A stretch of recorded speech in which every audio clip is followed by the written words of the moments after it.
everybody. This is Farah Ahmed. I'm with Sue Howenstein.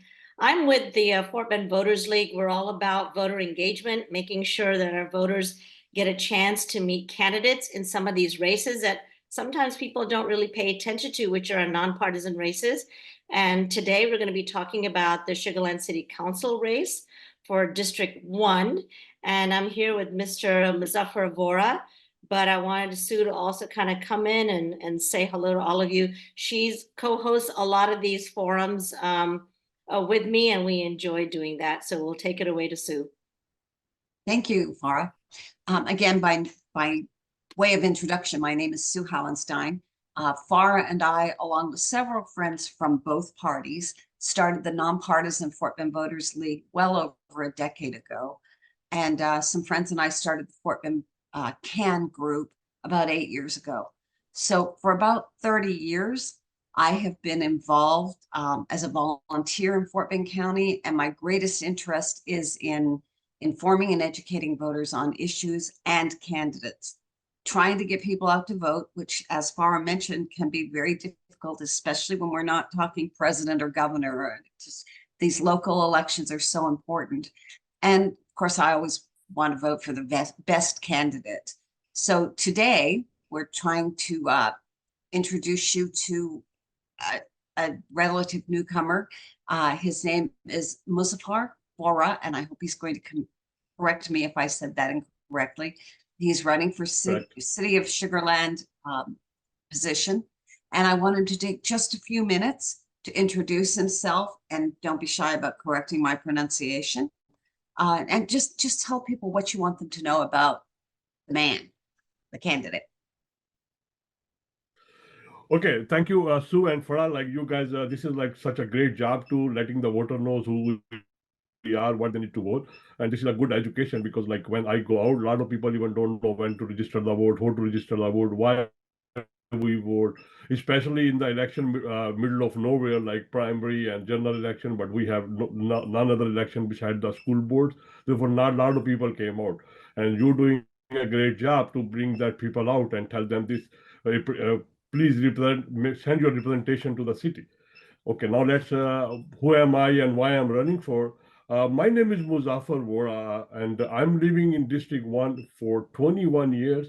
I moved to Texas in Barrington Place neighborhood like 21 years ago, and 2 years I lived there. Then I moved to the next neighborhood. It's called Eldridge Lake. It's next to Barrington Place, and I'm living there 19 years in the same house. And I've been married with my wife Zareen Muzaffar with 31 years. I have 4 children, uh, 3 sons and 1 daughter. My 2 older ones, they went to actually all went to the Barrington Place Elementary school, and the 2 older ones they went to Barrington Place Elementary, then Sugarland Middle School, then Campbell High School, then U of H. Then the older one went to Texas A&M Med School and finished his MD degree and came back to the District 1. He's doctor now, still living with me. And the other son, same route, Barrington Place Elementary, Sugarland Middle School, Campner, U of H. Then he went on scholarship to the Berkeley Law School. And he did finish his law degree there, came back. He's a very successful corporate lawyer and still living in District 1. I bring them back. And my other son, like third one, he is studying in third year actually in second year in University of Houston. And my daughter Fatima, she is in 10th grade in Dallas High School. I'm a small businessman owner from like 20, 30 years. And why I'm running? Actually, a lot of people asking, why are you running? Being 20 years in the same district, same neighborhood, now lately I feel a lot of weird thing. Actually, when you went to the Telfair, you went to the University Boulevard, you went to the City Walk, and you come back to your district, you feel it's different. It's not a sugar land. It's a different sugar land. It's like we pay the same taxes, but the growth is not there. We have a lot of issues. Traffic is there. It's feeling is growing up in the resident. I talk to. It's look like these residents are step children of the city. I don't know why. Why nobody? I talk to a lot of people about like I'm running for city council, and even a lot of people ask me what is city council is. They're living there 15, 20 years. they don't know even what the city council is. We need to, therefore I feel that someone from them just come up and talk about their issues regardless of race, color, religion, because a lot of people are asking me, hey, you're running for some special community? No, I'm not running for any special community. I'm running for everybody, regardless of their color, regardless of their religion. At the end of the day, we all are the proud resident of Sugarland. And I think that's it. Yeah. So I mean, you're telling me that you've lived a long time in your district. You're noticing that the other districts are changing, and maybe District 1 doesn't seem to be catching up with the other districts. So I wanted to, this helps us enter into the issues. I know you've gone to the other forums and things like that, but what are like your top 3 priorities that you have that you want to see addressed in the city, something that you would address if elected to city council? Kind of what are your top 3? And if you can explain a little bit about, but we can have a conversation about that too. Sure. The first one, of course, the safety and security of the resident.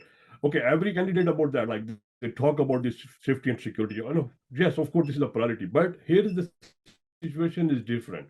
We are living on the border of the Sugarland. If you come to my neighborhood, we are the last neighborhood in the Sugarland, and on the other side is a county.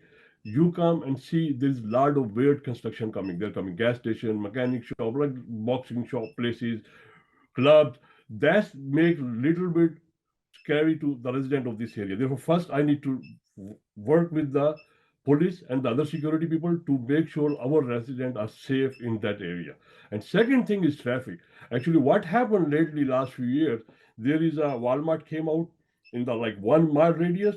3 Harmony school came out, like mosque is there, church are there, and when the school's off, especially and in the rush hours, the resident cannot get into their neighborhood, like sometimes take frustrated 10 to 15 minutes to just get in your neighborhood. It's not, and no one is there. You can come every day 3 o'clock or 4 o'clock or 5 o'clock.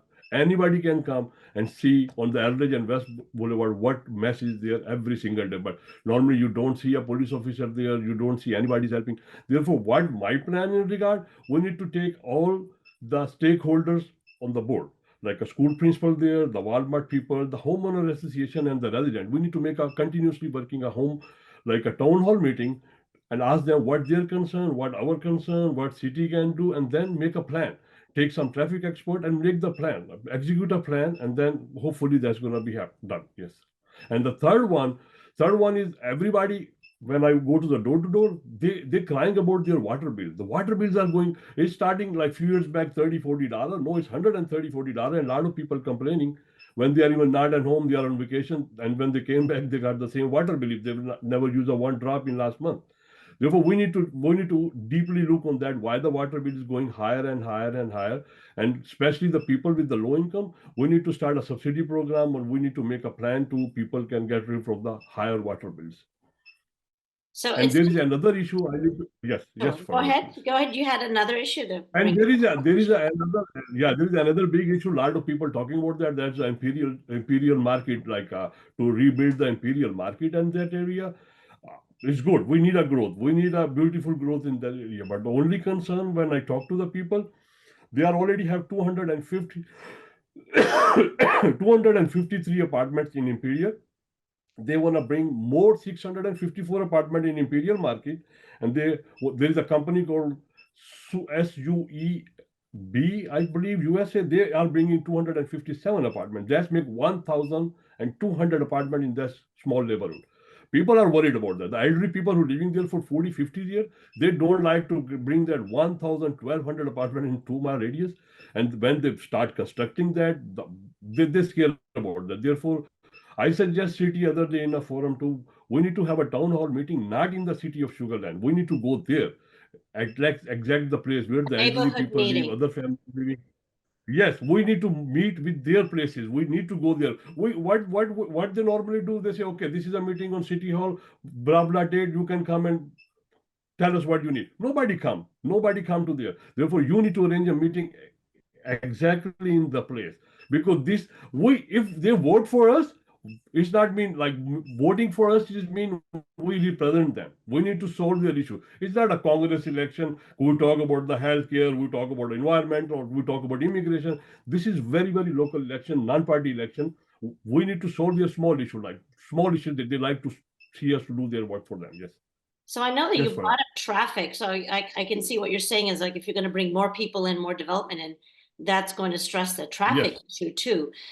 And it seems like the Yeah. solutions that you're mentioning are having more communication and engagement with the city and the citizens, and possibly moving those kind of discussions into those neighborhoods where you can see Yes. and hear and maybe feel what the neighbors are going through with the Yes. development and traffic issues and things like that, Mhm. and crime issues. I know there was another one you brought up, Imperial.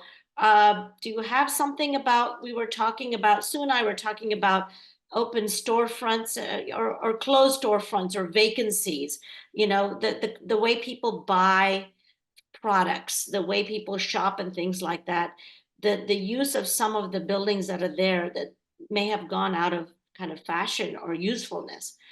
Do you have any ideas in terms of what's happening in terms of the business vacancies for those smaller businesses like the strip shopping centers and maybe some of the stores and the malls and things like that? Yeah, that's I recommend it. The businesses, small businesses, bring more growth to the area. We need to make more businesses, and they're talking about the char house making the char house there is making to an office building and the restaurant on the top. That's okay, and we need to encourage more small businesses to the city because I'm a small businessman. I know the value of the small business, and I already spoke the other day. They say we cannot reduce the property taxes. I said we can do if 3 cent, 4 cent, we can reduce property taxes, and we bring more businesses to the city, we get more sale tax revenue, and we can fill up the gap with the sale tax revenue and reduce the taxes. The total sale tax is $62 million last year, and around same amount of money is the property taxes the city receives $62 million. Therefore, if we encourage more small business, and we need to make a small advisory council. We need to start teaching how to open up small businesses, and I really encourage that to have more and more small businesses that create more jobs and better economy. Okay. I know Sue wanted to maybe have some follow-up questions. Well, Yes. actually, it sounds like you've got your priorities in order. I think that's great. I'm hoping you can just tell me what difference you believe having you on the council, you personally, what will you bring to the council that maybe isn't there right now? The link is broken. The between the resident, between the communities and the city hall, the link is broken. There is no bridge. I need to build up a bridge between the resident and the city hall. Then people know what their rights are. Actually, you go on City of Sugarland website, you can get everything. They have a nice, beautiful website. But when you go to their neighborhoods and you start talking, okay, you have this, they don't know. They don't know because nobody go there. Nobody, especially in our part of the neighborhood, I don't know. Nobody even come there. Therefore, I need to the strongly first thing I'm gonna do the communication and build up a bridge between the resident and the city of Sugarland, which is already broken. And that's my main concern. First, I joined the city. Yes. Yeah, if I understand correctly, you just need to feel the need to bring your perspective or the perspective of your immediate neighborhood to the attention Yes. of council because you're feeling that perhaps they haven't been paying enough attention or are unaware, Yes. perhaps. Okay. Are you, this is just a personal thing for me. Are you happy with the number of parks and green belts and things like that you have? Actually, why I recommend other day in the forum, the Fort Bend forum too, we need to look on the subdivisions, like old subdivision, like Covington Wood and this kind of places. They don't have any park in there. We need to look at some small spaces and make small. Even we can make some small. We have a nice Eldridge Park there. Everybody come there, and it's like a 2 minutes walk from my home, and I go almost every other day there. I love that. But we need to start to making a small parks in the neighborhood, like people feel the ownership of their city, like their city is doing something for just for their neighborhoods. And if they can start looking around, and might be we have some spaces left, I walk around and see we can build like very small park. I see back when my son is in Berkeley, California studying, I went in Berkeley, and they have that kind of structure. We need to adopt, like we need to study what they are. They have like 15, 20 small parks in like 2 mile, 1 mile radius. Like every other street have a small park. Therefore, if you have too many small parks, then even the big parks cannot crowd it, and people stay happy without spending any money. They enjoy their life by their homes. Yes. you have mentioned what we talked about, the parks, and you're okay with the greenery, and you have a lot of shopping. Yes. Is there something that you feel like is missing? Like something that is needed other than parking for what you've got? Other things that might be necessary? Do you have, there's a library up there, so you should be okay with that. You have your schools nearby. Is there something missing? It's not missing, but I see an idea. I see some in Sugar Mill too, the old neighborhood, and again I see in California too. They have a small showcases, like small bookshelf on the streets. You just put your used book there, and they take it and they bring the books back, and other kids. That's wonderful. If we can start doing in the neighborhood, people, the kids gonna be love that. Yes, we can add that. And another thing I was thinking about that, but that's not for the district one. That's we I think we need to get more involved our elderly people. Elderly people are, I think, ignored somehow, because they are the people who build the sugar land for us. It's not us. They work hard like 40, 50, 60 years. We need to give them incentive. We think get them recognized. And what I was asking, like for example, financial smart financial center, we can make a plan. Like if you are a senior citizen of the and you're living in Sugarland, you can get like 25% off or 30% off in the tickets, and this kind of thing we need to make them happy too, the elderly people, As one of the elderly, I especially for appreciate Sugarland. that consideration.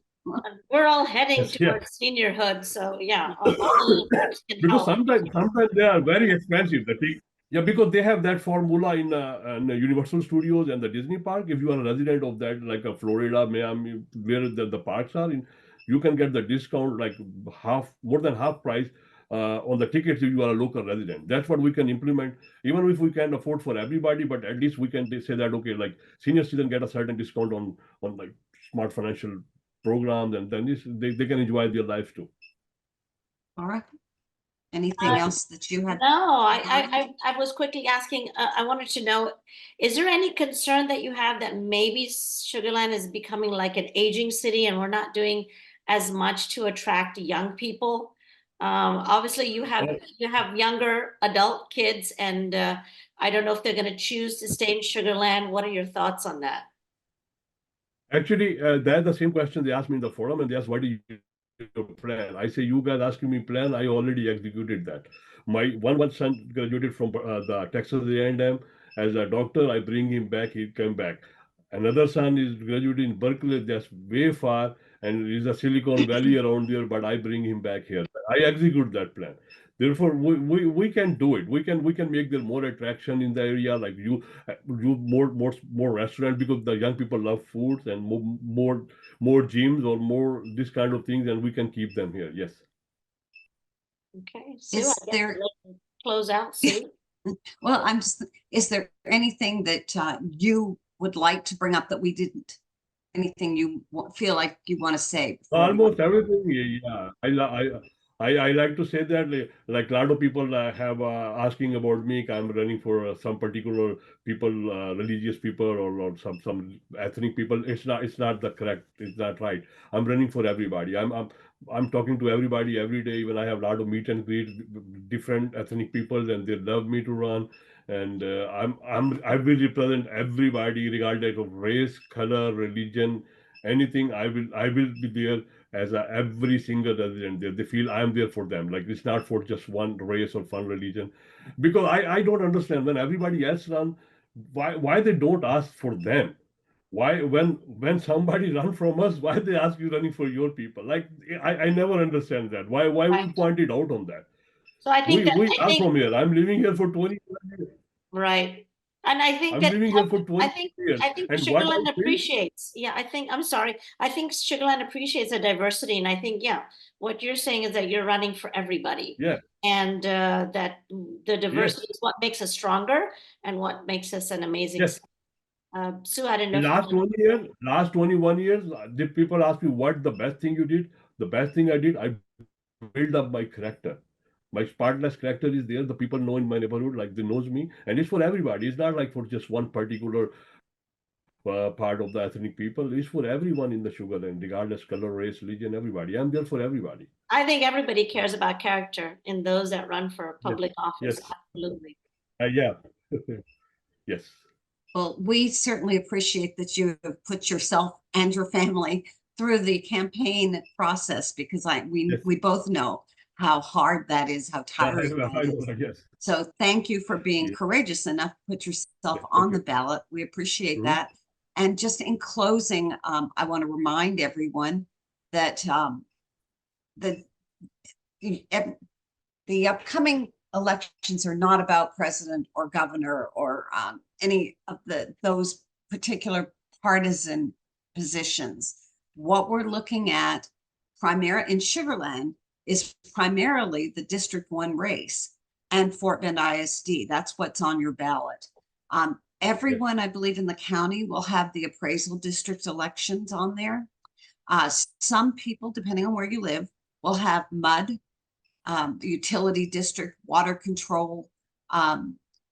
There's also, for those of you who are not familiar with the upcoming ballot, the city of Fulshire and the city of Rosenberg and the city of Stafford all have city elections on the ballot. Stafford also has the school district. So in addition to Fort Bend ISD, you'll have the Stafford Municipal District. Arcola has an election coming up, and WCJC, Wharton County Junior College. The election takes place on Saturday, May the 4th. That is from 7 a.m. to 7 p.m. And we will, on our respective websites, place the voting locations. But for everyone, to get more information on your ballot and what's happening in Fort Bend County, actually, you could go to www.fortbendcountytx.gov. Again, not only are sample ballots there's a lot of other information. If you want information on the candidates and the issues, just simply Google what's on your ballot after you've looked it up. Look for news articles, websites, and hopefully a Facebook presence. So you should be able to find a lot of information that you're looking for. And if not, reach out to those of us who are involved and we'll try to point you in the right direction. Farr? All right, I have one thing. I just wanted to add early I voting want to add one starts thing. April Early voting, that's 22nd. what I want to add. Right? Yes. Yeah, So that's early voting Yes. starts April 22nd to April 30th. I believe the biographies of the candidates for Sugarland City Council should be on the Sugarland City website. So that's another place to kind of do a quick read. But we appreciate your time with us, Mr. Vohra, and best wishes to you. And thank you all. And we'll be posting And this on our one, social media page and our Fort Bend Voters League group. Do you have something to say, Mr. Vohra? yeah, actually, the early voting, I believe, is only in the library on Eldridge. That's Okay. 7 to 7 a.m. From 22nd to 30th. Yeah. On the Okay. library on the Eldridge. They vary That's quite anybody. often Oh, at different because locations. it's a district race, the whole city is not voting for city Yes. council elections. They are Yeah. corresponding ISD elections. But I'm hoping that if you go to another location, are you saying that you cannot get the District 1 ballot? If you go to another Sugarland For location? the early voting, I think that what I understand so far, it's only in the library. Yeah. Okay, so that's I probably, Yeah. don't Maybe know that I'm that's not correct. correct, but so far we researched it. Yes. Yes. okay. And that's the closest to where most of the people live anyway, is the Sugarland Yes. Library on Yeah. Eldridge for the District 1 race, but they'll also get the Fort Bend ISD election ballot too on that too. So thank you all again and appreciate your time again. Thank you all.